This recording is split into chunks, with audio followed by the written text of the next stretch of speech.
Hari ini kegiatan RM Siap kita akan disampaikan oleh Bapak Halomuan Manulang selaku Kepala Subbagian Hukum dan Perizinan. Izin kepada Bapak bila sudah siap untuk memaparkan kepada Bapak Manulang, waktu dan tempat kami persilakan. Terima kasih, Mbak. Mbak siapa tadi ya?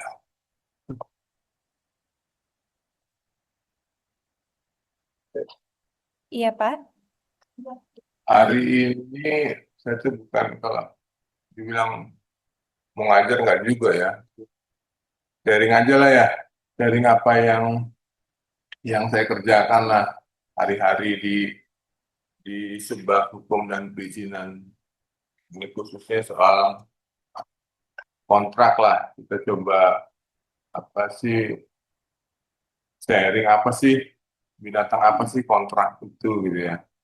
Buat buat teman-teman yang mungkin belum belum belum begitu paham tentang kontrak gitu ya. Mungkin sebagian teman-teman sudah tahu betul apa itu kontrak ya. Dalam apa keseharian kita tentu seringlah berhadapan sama kontrak ya. Ada kalau kita apa pinjam duit di bank ada kontrak. Gitu.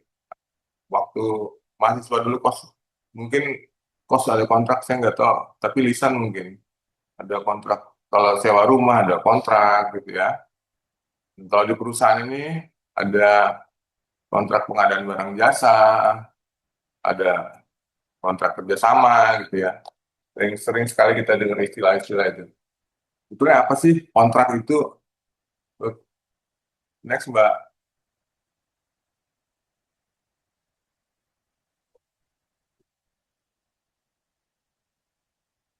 Halo. Baik, Pak. Sebentar ya, Pak.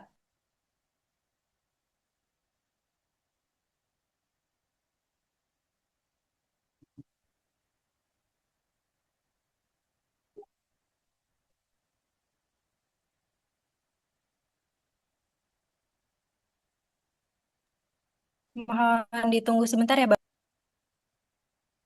Ya,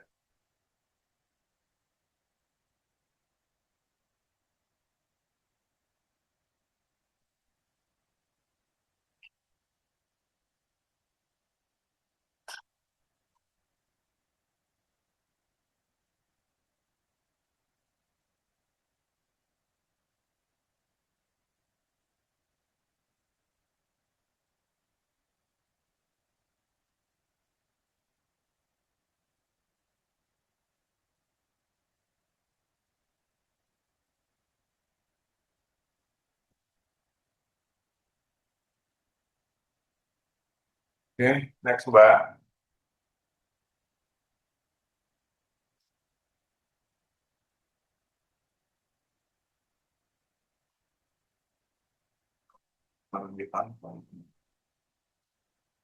Ya ada beberapa definisi, sebenarnya banyak definisi, tapi ini saya ambil contoh tiga aja lah dari tiga sumber ya. Tapi yang jelas dari semua definisi itu ada unsur-unsur dalam kontrak itu yang jelas ada orang ya, dua orang atau lebih. Kemudian ada hal yang diperjanjikan untuk melakukan sesuatu atau tidak melakukan sesuatu. Kemudian ada timbul apa konsekuensi hukumnya gitu ya dalam bentuk hak dan kewajibannya. Jadi ada tiga hal itu ya, ada orangnya, ada hal yang diperjanjikan, kemudian ada timbul konsekuensi hukum. Itu secara kasar kita bilang gitu kontrak ya. Next Mbak. Buat Bapak Ibu ketika ingin ada yang ditanya, langsung aja ya, boleh dipotong seketika, langsung ditanya aja, nggak usah nunggu sampai akhir ya. Ya, ini ada beberapa contoh seperti saya bilang di depan tuh kan, ada perjanjian hutang, ada perjanjian kerja, itu ada PKWT, ada perjanjian pengadaan barang dan jasa, gitu. Kontrak ini kalau di lingkup perusahaan menjadi hal yang sering kita ketemukan gitu ya dalam kegiatan sehari-hari. Next, Mbak.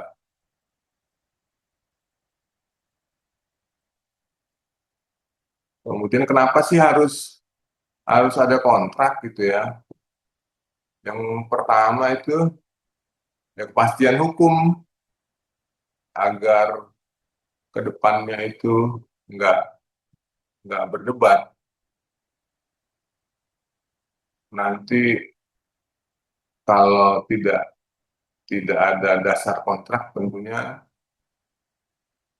akan kita berdebat ya antara satu pihak ke pihak lainnya. Dan biasanya ini sering terjadi ketika perjanjian itu dilakukan secara lisan gitu ya. Itu yang sering sering terjadi, tidak terkombinasi. Kemudian juga dia berfungsi untuk melindungi hak dan kewajiban, kemudian meminimalisir risiko ya kalau kalau ada sengketa di kemudian hari, dan itu juga bisa jadi alat bukti ya, alat bukti ketika ini masuk ke ranah ranah proses hukum gitu ya, dan juga bisa jadi dasar untuk penyelesaian masalah. Next, Mbak.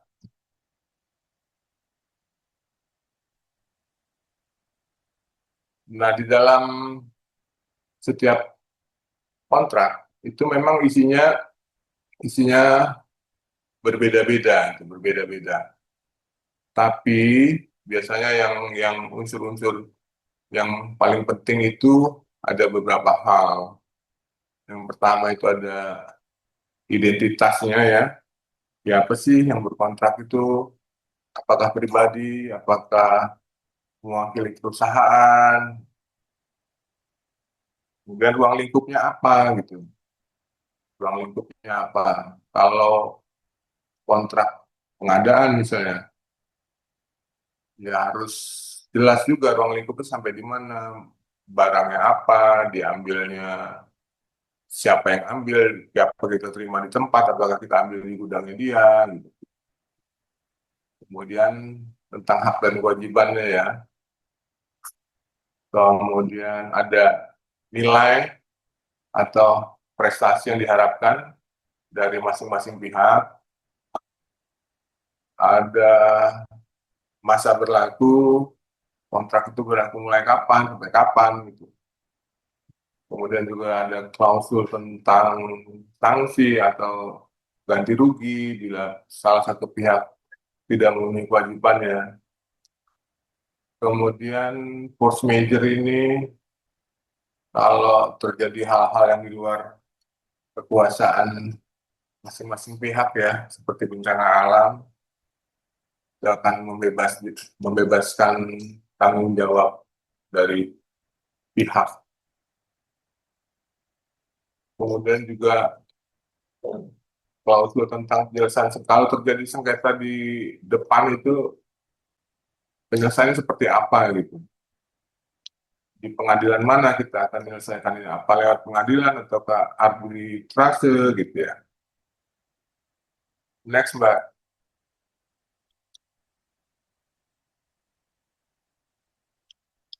Nah, kontrak itu dianggap sah secara hukum ya. Kalau menurut 1320 KUH Perdata itu ada 4 syaratnya ya. Yang pertama ada kesepakatan para pihak. Ada pihaknya itu udah sepakat gitu. Kemudian para pihaknya itu cakap.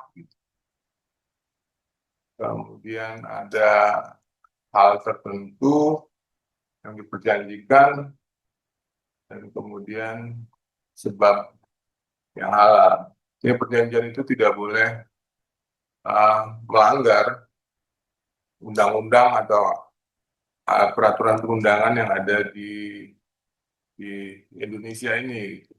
Kan kalau kita buat perjanjian apa yang apa bersifat asusila gitu ya. Walaupun kita sepakat nih, itu ya nggak bisa karena melanggar aturan yang lain. Next, Mbak.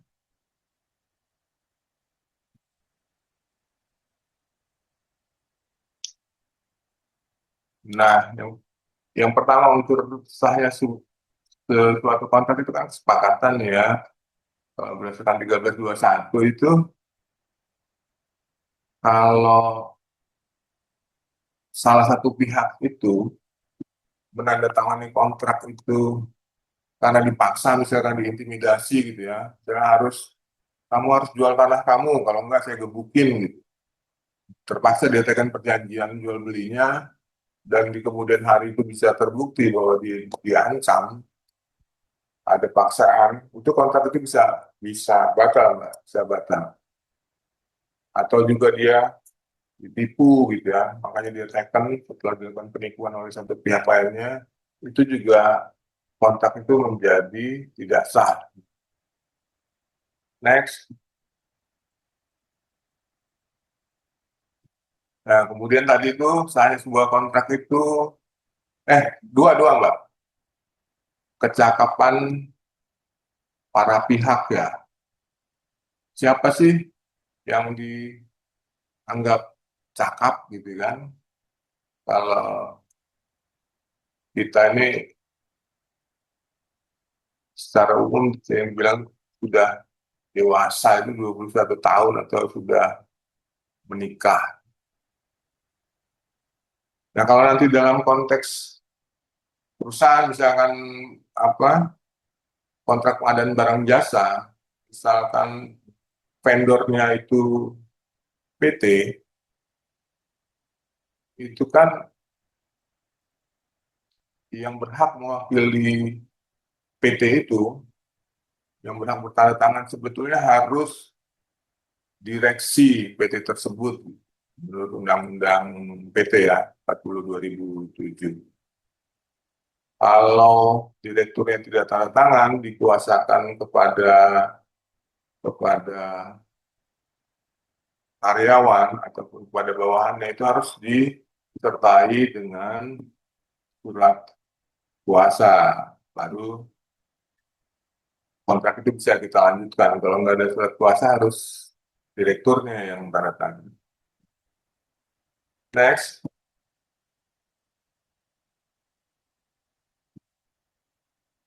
Ya, perjanjian juga sah kalau ada objeknya gitu ya.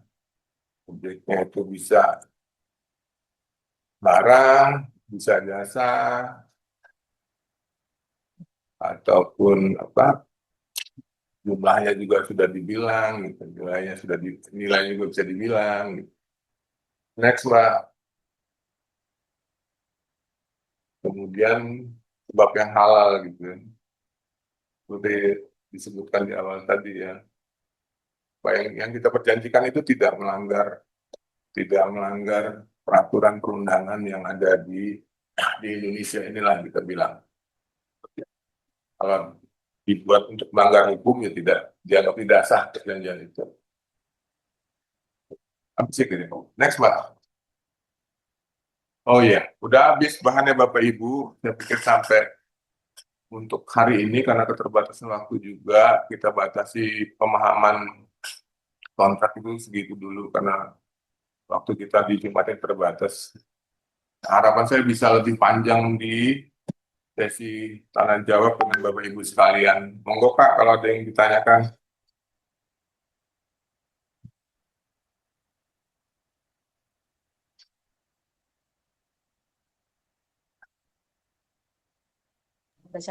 Baik, terima kasih kepada Bapak Manulang. Izin menyimpulkan sedikit, Pak, bahwa kontrak perjanjian merupakan kesepakatan hukum antara dua pihak atau lebih yang menimbulkan hak dan kewajiban yang harus dipenuhi sesuai dengan ketentuan yang berlaku. Kontrak berfungsi memberikan kepastian hukum, mengatur tanggung jawab para pihak, serta menjadi dasar penyelesaian apabila terjadi perselisihan. Agar sah secara hukum, kontrak juga harus memenuhi syarat adanya kesepakatan para pihak, kecakapan hukum, objek yang jelas, dan tujuan yang tidak bertentangan dengan hukum.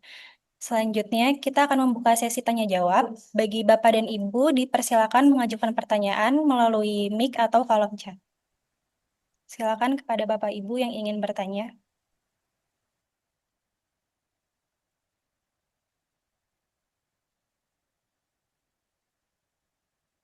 Kepada Bapak Dino, dipersilakan untuk langsung open mic-nya saja. Baik, Pak Manulang.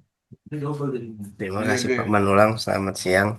Mungkin terkait untuk kontrak tadi Pak, yang ingin tak pertanyakan terkait pembuatan kontrak. Apabila kita baru mau membuat kontrak perjanjian kerjasama atau apapun itu, kira-kira Pak apa kiat-kiat yang harus kita penuhi dan pahami agar nanti kontrak yang kita buat itu tidak akan berpotensi menjadi suatu permasalahan hukum di kemudian hari, Pak.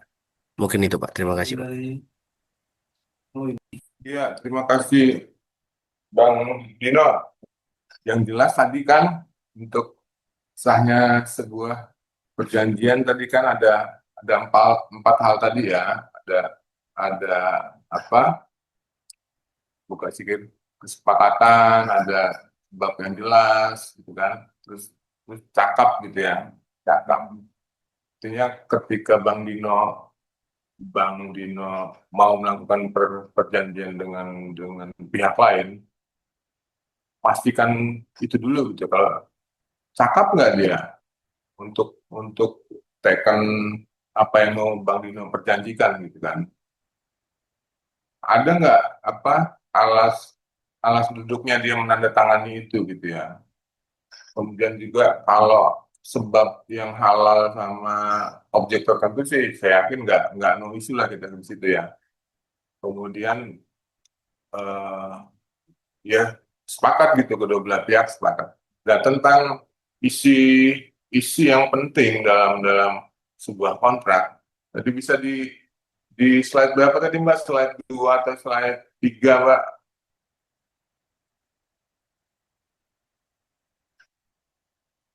Mbak siapa tadi sih namanya?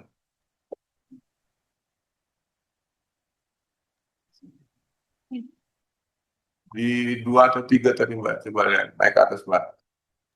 Baik, Pak. Tunggu sebentar ya, Pak. Alia namanya, Pak Bang. Siapa? Mbak Alia. Alia. Iya. Oh, saya baru lihat ya. Baru lihat Mbak Alia. Sama, Pak. Baru lihat juga, Pak. Eh, turun ke bawah, turun ke bawah, turun, turun. Dua lagi kayaknya. Turun Mbak, Mbak Alia. Oke, satu lagi, satu lagi. Satu lagi, satu lagi. Ah, ya. Mungkin sebagai gambaran ini Bang Dino. Yang pertama, identitas tuh harus jelas ya. Yang pertama, identitas para pihak harus jelas. Siapa, misalnya alamatnya, bisa alamat, nama itu sesuai KTP, gitu. Semuanya harus sesuai. Kemudian ruang lingkup yang diperjanjikan itu harus sejelas mungkin gitu. Kalau misalkan Bang Indo kayak kita di sini pengadaan barang, aku yang perjanjian jual beli mobil gitu, nggak bisa kan? Mobil itu banyak gitu, harus sedetail mungkin. Mobil penumpang merek ini apa cc-nya segini, rodanya 4 atau 12, gitu, warnanya apakah joknya harus baru, apakah catnya harus hitam. Pokoknya semua hal-hal yang ingin kita harapkan itu harus dituangkan jelas di dalam ruang lingkup kontrak. Kalau enggak nanti akan timbul perdebatan di depan kan. Aku maunya hitam loh, kok kirim abu-abu mobilnya gitu. Nah, kemudian juga tentang hak dan kewajiban para pihaknya.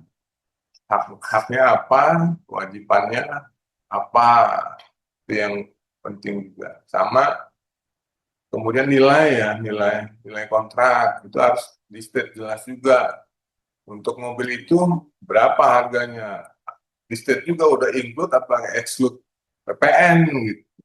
Apakah kita ambil di dealer apa diantar ke rumah gitu. Tapi kalau dia minta kita antar ke rumah, nambah lagi duitnya katanya kan gitu kan. Itu harus jelas juga gitu. Kemudian masa berlaku kontrak juga jadi hal yang penting gitu. Paling lambat mobil itu harus datang ke rumahku tanggal sekian gitu kan. Kalau enggak, kau kena denda dong. Kau udah berlama-lama gitu. Kemudian dendanya apa? Itu diatur dalam sanksi dan ganti ruginya. Karena mobilmu nggak datang hari ini, aku nggak jadi kawin. Mau aku pakai kawin nih, kau ganti rugi lah. Aku nggak jadi kawin hari ini misalkan gitu. Kemudian juga force major, udah biasa lah ya. Kemudian penyelesaian sengketa. Mungkin yang poin-poin di atas ini Bang Din yang saya pikir menjadi penting dalam penyusunan sebuah kontrak Bang Din. Mungkin gitu Bang Din. Siap, Pak Manulang. Makasih Pak Manulang.